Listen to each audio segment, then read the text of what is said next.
देखिए हम लोग को metals and non metal start करना है। ठीक है, तो मेटल्स और नॉन मेटल्स में हम लोगों को देखते हैं कि इसको किस तरीके से क्लासिफाई करते हैं। सबसे पहले तो हम लोगों ने क्लास 9 में प्योर सब्सटेंस के बारे में पढ़ा था, है ना। तो प्योर सब्सटेंस के बारे में पढ़ा था। तो प्योर सब्सटेंस में हम लोगों ने दो चीज पढ़ी थी कि प्योर सब्सटेंस जो है वो बेसिकली कितने टाइप के होते हैं, दो टाइप के होते हैं, है ना। प्योर सब्सटेंस दो टाइप के होते हैं, एक तो आपका होता है एलिमेंट और दूसरा क्या होता है, कंपाउंड।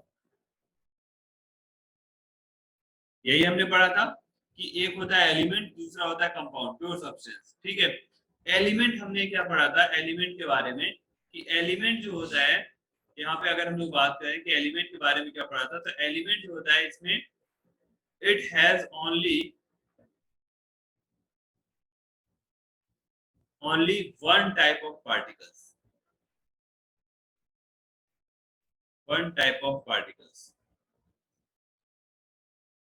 एलिमेंट्स के बारे में हमने ये पढ़ा था कि इसमें सिर्फ एक ही टाइप के पार्टिकल्स पाए जाते हैं और उन पार्टिकल्स को बेसिकली हम लोग क्या कहते हैं, एटम्स कहते हैं।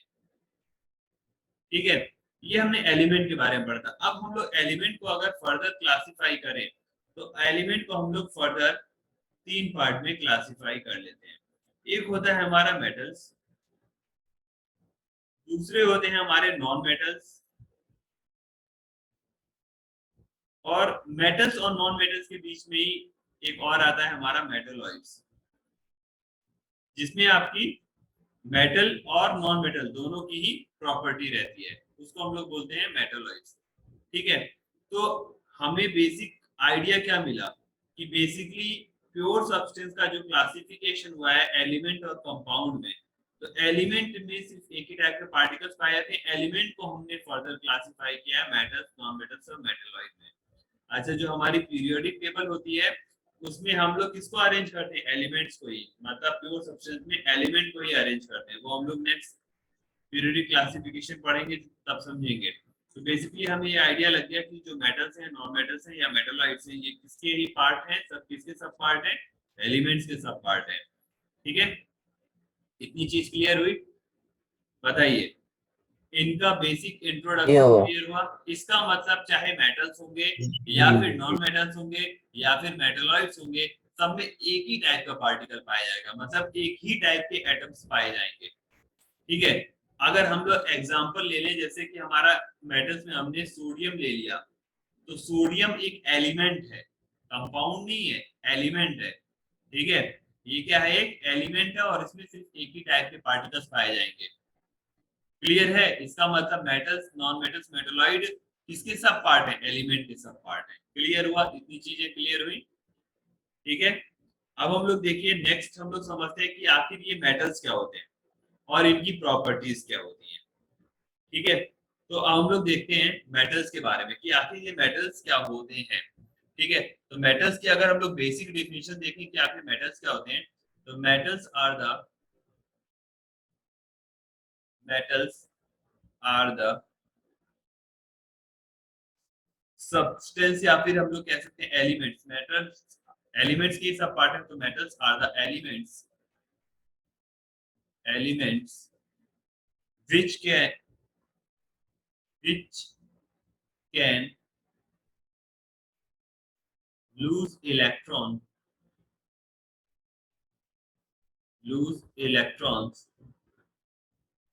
and form positive ions and form positive ions। तो बेसिकली देखिए मेटल्स क्या होते हैं, ऐसे एलिमेंट्स होते हैं जो आसानी से इलेक्ट्रॉन को क्या कर सकें, लूज कर सकें और पॉजिटिव आयंस बनाएं। ठीक है, उनको हम लोग क्या कहेंगे, मेटल्स कहेंगे। अच्छा, ऐसे इन एलिमेंट्स को हम लोग और क्या कहते हैं, इलेक्ट्रोपॉजिटिव एलिमेंट्स। ठीक है, तो it is also known as it is also known as electropositive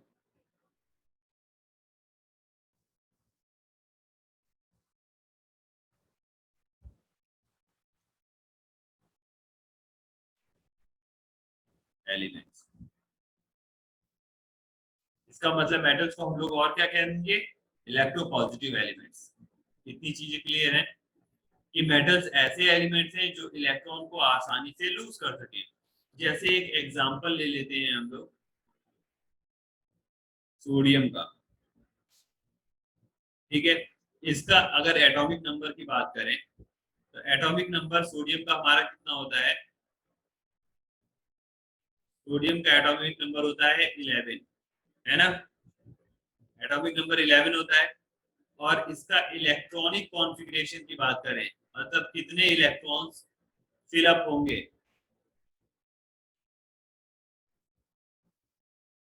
तो इलेक्ट्रॉनिक कॉन्फ़िगरेशन की बात करें तो 2,8,1 यही होगा, बताइए। तो ये स्टेबिलिटी गेन करने के लिए, स्टेबिलिटी गेन का मतलब अपने लास्ट सेल में 8 इलेक्ट्रॉन को कंप्लीट करने के लिए एक इलेक्ट्रॉन आराम से क्या करेगा, लूज कर देगा, डोनेट कर देगा, लूज कर देगा। तो इसी टाइप के एलिमेंट को हम लोग क्या बोलते हैं, मेटल्स, जो आसानी से लूज कर सके और अपना इलेक्ट्रोपॉजिटिव एलिमेंट बनाए। क्योंकि ये देखिए, जब सोडियम जो है एक इलेक्ट्रॉन अपने आप से माइनस कर देगा तो ये क्या बना लेगा, सोडियम आयन, Na+ आयन, और ये आपका क्या है, पॉजिटिव आयन है, ठीक है। इसीलिए हम लोग क्या कहेंगे, metals are the element that which can lose electrons and form positive ion. It is also known as electropositive elements. Clear है, इतनी चीजें क्लियर है मेटल्स के बारे में। जी मामा क्लियर है। Okay,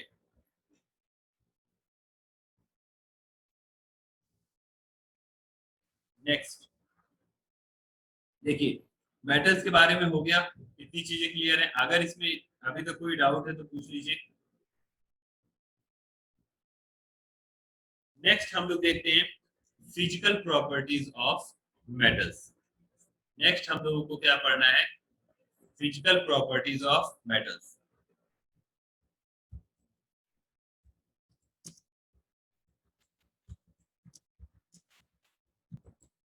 physical properties of metals, clear. तो देखिए, फिजिकल प्रॉपर्टीज की बात कर ले कि फिजिकल प्रॉपर्टीज क्या होती हैं। देखिए, केमिकल प्रॉपर्टीज में new properties with new substances are form, नई प्रॉपर्टीज बनेगी, नए सब्सटेंस बनेगी, नया बेसिकली नए सब्सटेंस बनते हैं विद न्यू प्रॉपर्टीज, वो केमिकल प्रॉपर्टीज में जाता है। फिजिकल प्रॉपर्टीज में आपकी वापस उसको आप मतलब इसमें कुछ नया नहीं बनता है, ठीक है, कोई नया एटम नहीं बनता है, जो एटम है वही है, उसी में ही जो भी चेंजेस होने हैं, ठीक है। तो ऐसी प्रॉपर्टीज को हम लोग फिजिकल प्रॉपर्टीज बोलेंगे। कौन कौन सी ऐसी प्रॉपर्टीज हैं, तो सबसे पहली जो हमारी फिजिकल प्रॉपर्टी है जो हम लोग को पढ़ना है वो है हमारा hardness.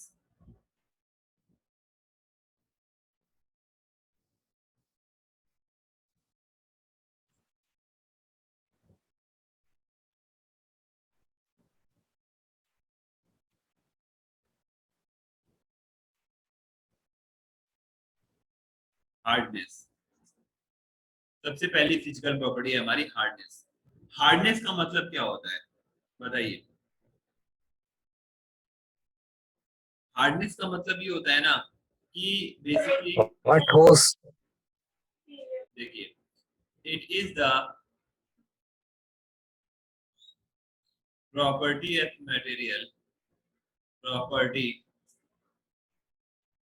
of material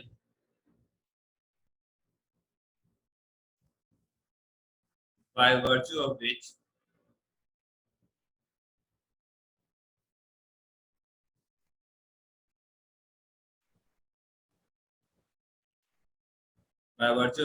it resists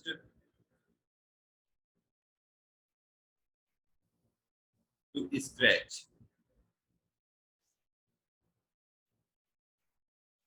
ठीक है।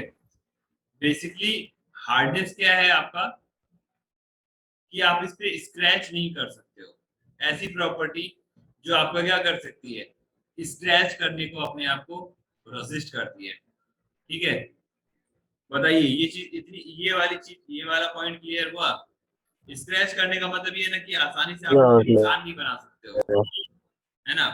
आप आसानी से इसमें आसान वो मतलब कोई भी निशान बनाना चाहो वो नहीं बना सकते हो। ठीक है, बताइए।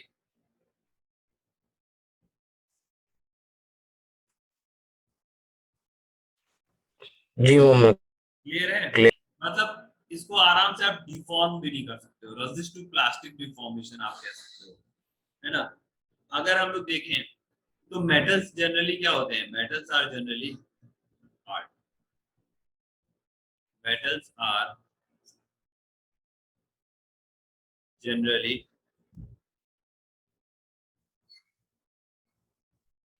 हार्ड। मेटल आपके जनरली हार्ड होते हैं, जैसे आयरन को ले लीजिए, एल्यूमिनियम को ले लीजिए, आराम से स्क्रैच लगा सकते हो, नाखून से पकड़े ऐसे स्क्रैच कर दिया, ऐसा होता है क्या, पता चला नाखून से स्क्रैच करने गए आपका नाखून अलग, है ना। तो इतना नहीं है, ठीक है। तो मेटल्स जनरली क्या होते हैं, हार्ड होते हैं, चाहे आप कोई सा टाइटेनियम है, जिंक है, ये मतलब हार्ड होते हैं जितने भी आपके ज्यादातर मेटल्स होते हैं। हाँ, एक्सेप्शन है इसमें भी। एक्सेप्शन क्या है आपका, एक्सेप्शन है मरकरी। वो तो उसका उसका तो स्टेट ही, उसका तो स्टेट ही आपका अलग है, वो तो लिक्विड स्टेट में ही पाया जाता है, ठीक है। उसमें हार्डनेस की बात ही अलग है। सोडियम एंड पोटेशियम,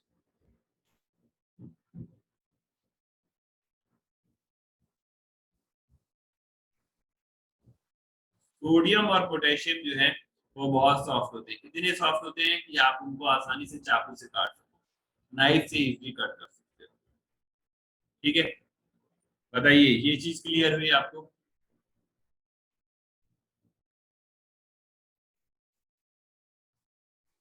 जी हाँ क्लियर है। ओके, नेक्स्ट जो प्रॉपर्टी है हमारी, सेकंड सेकंड फिजिकल प्रॉपर्टी आपकी मेटल की क्या है, डक्टिलिटी एंड मेलेबिलिटी। तो सबसे पहले हम लोग देखते हैं मेलेबिलिटी।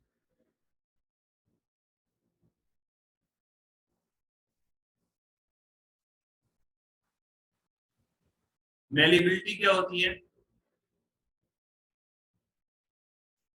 तो it is the property of material, property of material by virtue of which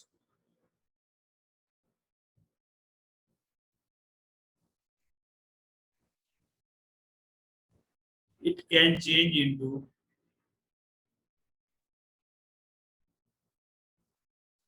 it can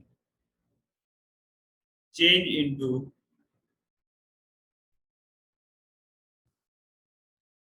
thin sheets,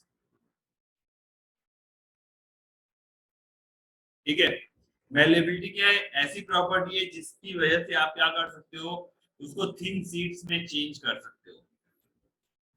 तो metals are malleable, metals are malleable.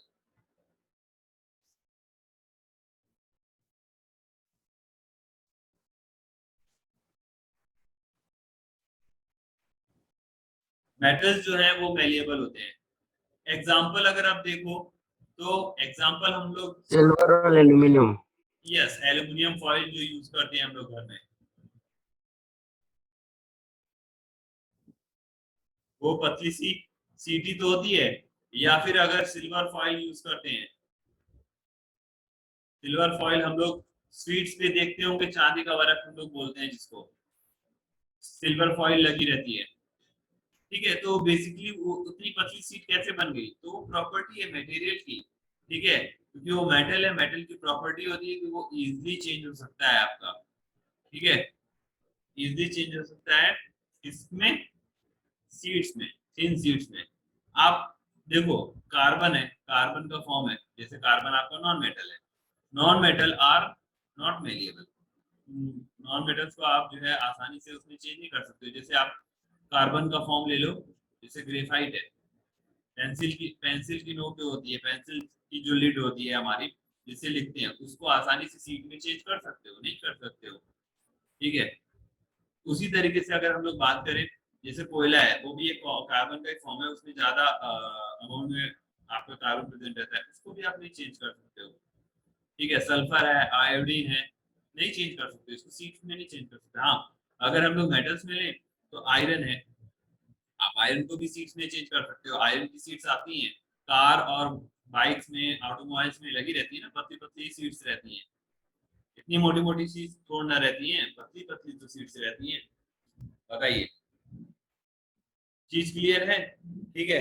हाँ, कोई बहुत जी ज्यादा पतली चीज उसमें चेंज हो सकती है, जैसे सिल्वर हो गया, एल्यूमिनियम हो गया, वो बहुत ज्यादा थिक में चेंज हो सकता है। और कोई जो है वो कम उसमें, जैसे आयरन वगैरह है। लेकिन जितने भी मेटल्स हैं सब सीड्स में चेंज हो सकते हैं। ठीक है, बताइए, ये चीज क्लियर है? तो जो आपकी सेकंड प्रॉपर्टी है मटेरियल की, फिजिकल प्रॉपर्टी मेटल्स की है, वो मेलेबिलिटी, वो समझ में आई। नेक्स्ट जो प्रॉपर्टी है हमारी, वो है डक्टिलिटी। डक्टिलिटी, डक्टिलिटी क्या होती है? ये एक ऐसी प्रॉपर्टी है जिससे क्या कर सकते हो आप, एक थिन वॉइड्स में मेटल को कन्वर्ट कर सकते हो। तो it is the property of material, it is the property of material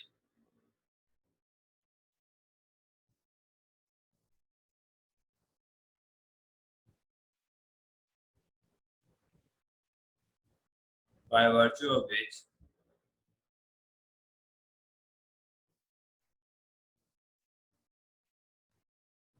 it can change into thin wires।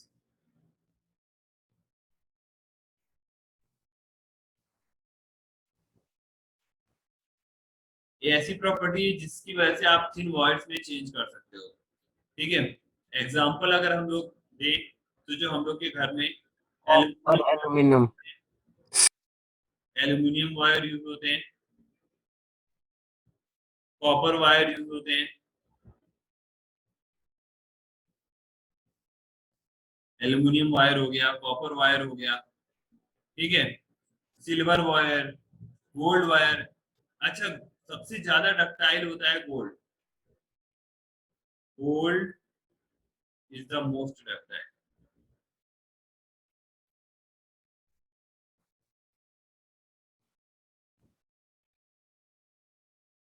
देखोगे तो गोल्ड में कितनी पतले पतले वायर्स बने रहते हैं। गोल्ड की ज्वेलरी ले लो, कितने पतले पतले वायर से उसकी डिजाइनिंग की जाती है। गोल्ड इतना ज्यादा डक्टाइल हो सकता है, मतलब उसको इतना पतला वायर्स में कन्वर्ट कर सकते हो आप कि 1 ग्राम गोल्ड ले लो तो उससे 1 किलोमीटर लंबा खींच सकते हो। बेसिकली डक्टिलिटी कैसे करते हैं पता है? उसको ड्राइंग करते हैं, खींचते हैं ऐसे पकड़ के। हमारी मशीन होती है, एक्सट्रूजन प्रोसेस होता है, ठीक है, उसमें हम लोग ड्राइंग या फिर ड्राइंग प्रोसेस भी होता है, ड्राइंग प्रोसेस से आप खींच सकते हो। एक डाई लगा दिए, यहाँ से वायर का थोड़ा सा वो निकला रहेगा, उसको पतले से खींचते चले जाओगे। ठीक है, तो वो चीज होती है आपकी। तो मेटल्स को आप डक्टाइल, मेटल्स आर डक्टाइल। ठीक है, metals are ductile.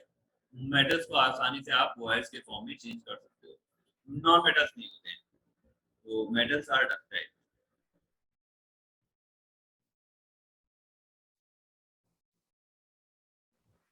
Whereas non metals are not.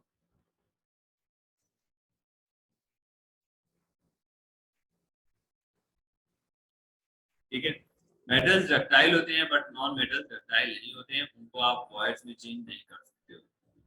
इतनी चीज क्लियर हुई? बताइए, ये पॉइंट क्लियर हुआ? जी हाँ।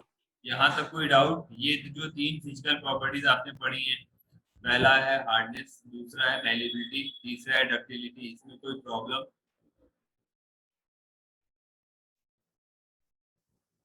नेक्स्ट, नेक्स्ट जो प्रॉपर्टी है, फोर्थ प्रॉपर्टी हमारी, लस्ट्रस।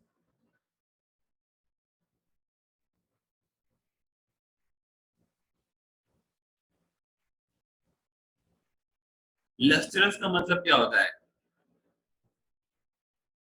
ऐसी प्रॉपर्टी जिसकी वजह से आपका जो सरफेस रहता है वो शाइनिंग करता है, ठीक है। तो property of material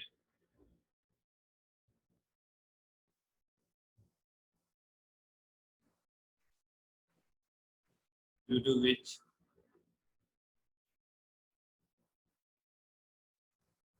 its surface shine, its surface shine। ये मटेरियल की ऐसी प्रॉपर्टी जिसकी वजह से उसका सरफेस क्या करता है, शाइन करता है, चमकता है। अब एग्जांपल तो हम लोग देख ही सकते हैं, गोल्ड है, प्लेटिनम है, ये सब बहुत ज्यादा आपके लस्ट्रस होते हैं, तभी तो इनकी ज्वेलरी बनती है ना। गोल्ड हो गया, सिल्वर हो गया। अच्छा, ये प्रॉपर्टी सारे मेटल्स में ही होगी, लेकिन ये हम लिख रहे हैं यहाँ पे कि ये बहुत ज्यादा लस्ट्रस होते हैं। गोल्ड है, सिल्वर है, प्लेटिनम है, ठीक है। बाकी अगर हम लोग बात करें आयरन की, तो आयरन का भी सरफेस शाइनी होता है, एल्यूमिनियम का भी सरफेस शाइनी होता है, चमकदार होता है, कॉपर का भी, ठीक है, जिंक का भी, मैंगनीज का, टाइटेनियम का, जितने भी एलिमेंट्स हैं, क्रोमियम, जितने भी मेटल्स हैं, आपका सबका शाइनिंग सरफेस होता है। क्रोमियम का तो इतना होता है, देखिए आजकल क्रोमियम के जो टैप बनते हैं, आपके जैगवार है और या फिर इन सब के जो आपके टैप रहते हैं, घरों में नल लगे रहते हैं, देखिए कितने शाइनी शाइनी रहते हैं, है ना। बेसिकली वो अलॉय रहता है, लेकिन उस अलॉय में क्या मिलाया जाता है, क्रोमियम मिलाया जाता है, ताकि उसका सरफेस क्या हो, शाइनी हो, ठीक है।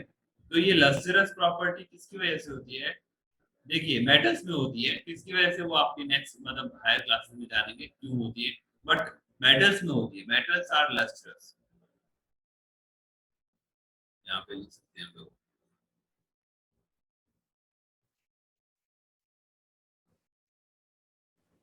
metals are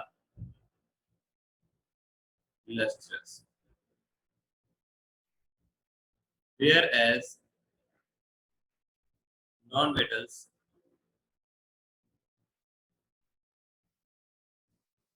are not। देखिए नॉन मेटल्स को अभी हम क्लासिफाई मतलब बताते चले जा रहे हैं कि मतलब जो हम लोग फिजिकल प्रॉपर्टीज पढ़ रहे हैं, तो उसमें मेटल्स शो करेंगे या नॉन मेटल्स शो करेंगे, ये बताते चले जा रहे हैं। बाकी नॉन मेटल्स क्या है लास्ट में बता देंगे, तो पहले ही से लिख देना चाहिए था, एक्सप्लेन कर देना चाहिए था कि नॉन मेटल्स बेसिकली क्या होते हैं। तो एक तरीके से हम लोग एक मतलब डिफरेंशिएटिव वे में पढ़ते चले आते हैं, ठीक है, लेकिन बाद में कर देंगे, कोई बात नहीं। अभी metals are lustrous but where non metals are not. Non metals lustrous नहीं होते हैं, शाइनिंग नहीं होते हैं, जैसे कार्बन है, नई शाइनिंग है इसमें, ठीक है। सल्फर है, नई कोई शाइनिंग सरफेस नहीं होती है। हाँ एक है एक्सेप्शन इसका भी है। एक्सेप्शन इसका क्या है,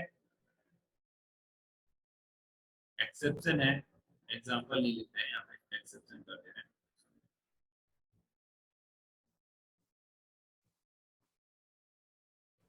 आयोडीन, आयोडीन जो होता है वो लस्ट्रस होता है, वो लस्ट्रस प्रॉपर्टीज हो करता है, वो अपने सरफेस की शाइनिंग मतलब उसके उसका सरफेस शाइनिंग होता है। नेक्स्ट जो प्रॉपर्टी हमारी फिजिकल प्रॉपर्टी वो है sonorous.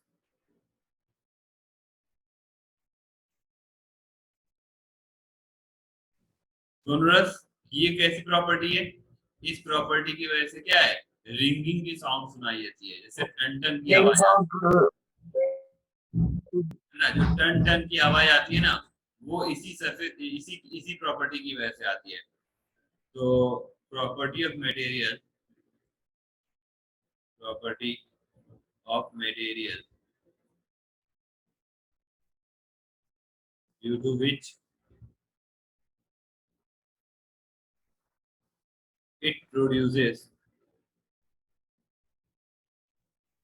ringing sound।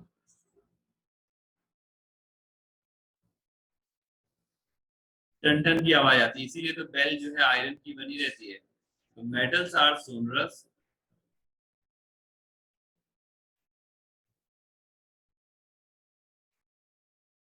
whereas non metals are not।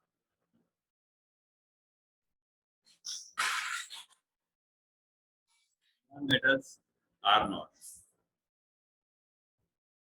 ठीक है, मेटल्स सोनरस होते हैं बट नॉन मेटल्स नहीं होते हैं। नॉन मेटल्स आपकी रिंगिंग साउंड नहीं आती उसमें, नॉन मेटल्स सोनरस नहीं होते हैं। ठीक है, नेक्स्ट हम लोग की जो प्रॉपर्टी है, ये सोनरस क्लियर हुआ ना, बताइए, सोनरस क्लियर हुआ? जी हाँ, सोलर क्लियर है। नेक्स्ट जो फिजिकल प्रॉपर्टी है हमारी, conductivity.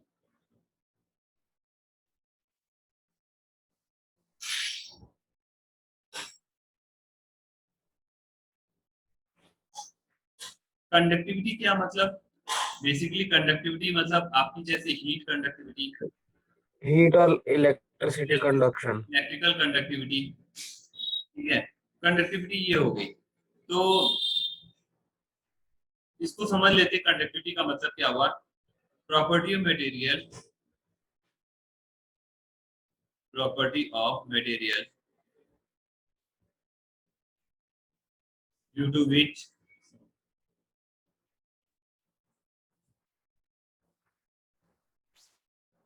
it allows energy to pass through it।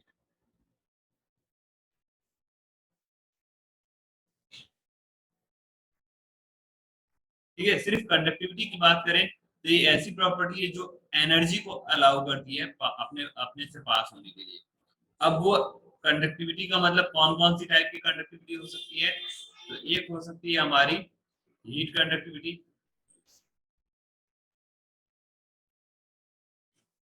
मतलब इसमें क्या है, हीट कंडक्टिविटी में allow heat energy,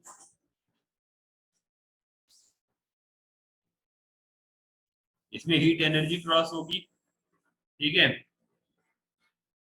electrical conductivity,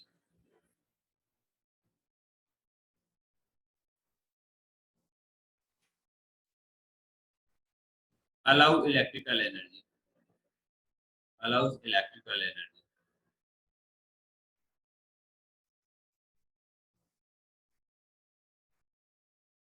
तो कंडक्टिविटी में मतलब metals are good conductor of heat and electricity, हम लोग बोलते हैं ना, तो वही से रिलेटेड है कि कंडक्टिविटी मतलब आसानी से अपने अंदर से पास करा दे। ठीक है, तो metals are good conductor,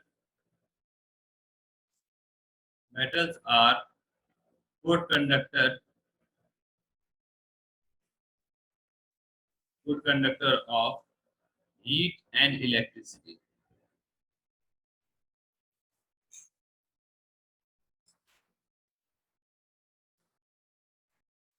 metals जो हैं वो गुड कंडक्टर होते हैं हीट एंड इलेक्ट्रिसिटी के, एक्सेप्शन और नॉन मेटल्स बैड कंडक्टर। ठीक है, वेयर एज अगर हम लोग लिख लें तो non metals are bad conductor, non metals are bad conductor, metals good conductor of heat and electricity, जबकि नॉन मेटल्स बैड कंडक्टर होते हैं, नॉन मेटल्स इजीली अलाउ नहीं करते हैं। अच्छा, अगर हम लोग हीट इलेक्ट्रिकल कंडक्टिविटी की बात करें कि मेटल्स क्यों इलेक्ट्रिकल कंडक्टिविटी शो करते हैं, बेसिकली इनके पास फ्री इलेक्ट्रॉन रहते हैं। फ्री इलेक्ट्रॉन होने की वजह से वो क्या करते हैं, आसानी से इलेक्ट्रॉन मूव कर जाते हैं और वो इलेक्ट्रिकल कंडक्टिविटी शो करते हैं। तो यहाँ पे हम लोग छोटा सा पॉइंट लिख सकते हैं, तो electrical conductivity allow electrical energy, तो metals are good conductor of heat and electricity due to due to presence of free electrons।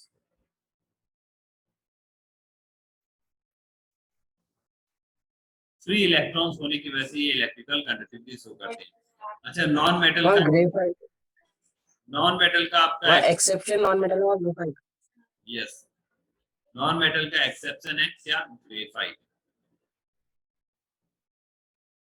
Graphite एक नॉन मेटल है, कार्बन का एलोट्रोपिक फॉर्म है, कार्बन का एलोट्रोपिक फॉर्म है। नहीं तो आप कहोगे कि कार्बन मतलब जैसे कि ग्रेफाइट एलिमेंट तो है नहीं, एलिमेंट ग्रेफाइट हमने पढ़ा ही नहीं, वो क्या है, कार्बन का एलोट्रोपिक फॉर्म है। एलोट्रोपिक फॉर्म का मतलब ये हुआ कि फिजिकल प्रॉपर्टी सेम रहती है, डिफरेंट रहती है, केमिकल प्रॉपर्टी सेम रहती है। तो जैसे नेमिंग वगैरह ये सब जो है केमिकल प्रॉपर्टीज पे ही डिपेंड करता है। तो ग्रेफाइट और डायमंड ऑफ अपनिस्टर फलरेंस, बाकी बॉल जिसको बोलते हैं, ये 3 कार्बन के एलोट्रोपिक फॉर्म है। जब 4th चैप्टर पढ़ेंगे हम लोग कार्बन एंड इट्स कंपाउंड, उसमें देखेंगे।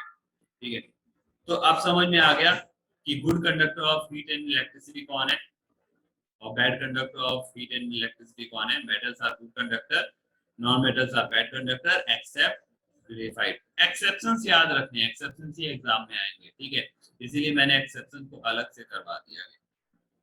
ठीक है, नेक्स्ट हम लोग का है कंडक्टिविटी हो गई। नेक्स्ट जो प्रॉपर्टी आती है वो है हमारी स्टेट की बात कर लें।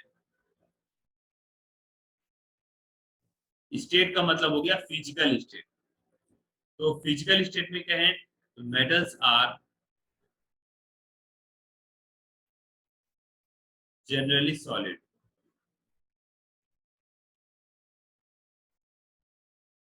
मेटल्स ज्यादातर सॉलिड होते हैं एक्सेप्ट, एक्सेप्शन यहाँ पे क्या है, mercury mercury yes exactly, mercury. Mercury ऐसा मेटल है जो कि हमारा Hg से रिप्रेजेंट करते हैं, जो कि हमारा क्या है, लिक्विड स्टेट में है। ठीक है, similarly non metals, non metals are solid, liquid and gas. ठीक है, नॉन मेटल सॉलिड भी होते हैं, लिक्विड भी होते हैं, गैस भी होते हैं। ठीक है, जैसे अगर हम लोग एग्जांपल दें तो सॉलिड में आपका आ जाएगा सल्फर है, कार्बन है, लिक्विड में आपका आ जाएगा ब्रोमीन, और गैस में तो ऑक्सीजन हो गया, नाइट्रोजन हो गया, फ्लोरीन हो गई, हीलियम हो गया, हाइड्रोजन हो गया। ठीक है, ये गैसेस में। तो non metal solid liquid gas तीनों ही स्टेट में पाए जाएंगे। ठीक है, नेक्स्ट अगर हम लोग एक और प्रॉपर्टी की बात कर लें, next property, next physical property है melting point and boiling point. Melting point और बॉइलिंग पॉइंट क्या होता है। मेल्टिंग पॉइंट की बात कर ले, हम लोग पढ़ चुके 9th में, फिर भी बात कर लेते हैं, आप डिस्कस कर लेते हैं। मेल्टिंग पॉइंट ऐसा पॉइंट है जहाँ पे आपका कोई भी जो मटेरियल रहता है वो मेल्ट करना स्टार्ट करता है, मतलब सॉलिड से लिक्विड स्टेट में चेंज करता है। बॉइलिंग मतलब बॉइल्स होना, बॉइल होना स्टार्ट होता है, बॉइलिंग फिनोमिनन हो जाती है। तो बेसिकली मेल्टिंग पॉइंट और बॉइलिंग पॉइंट मेटल्स का हाई रहता है। तो मेटल्स हैव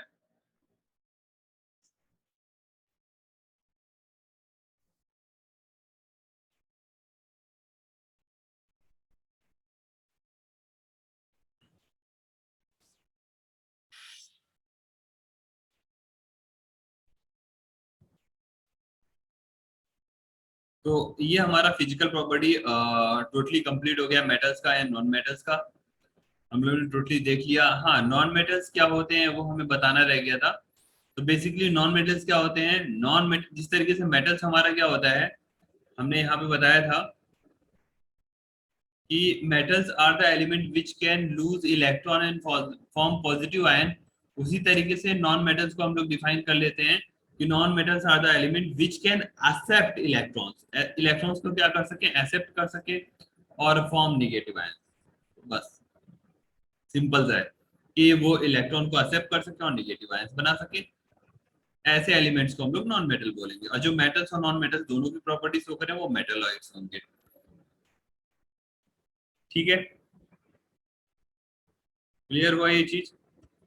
तो ये हमारी टोटली फिजिकल प्रॉपर्टी हो गई आपकी मेटल्स एंड नॉन मेटल्स की। नेक्स्ट क्लास में हम लोग केमिकल प्रॉपर्टीज देखेंगे मेटल्स और नॉन मेटल्स की।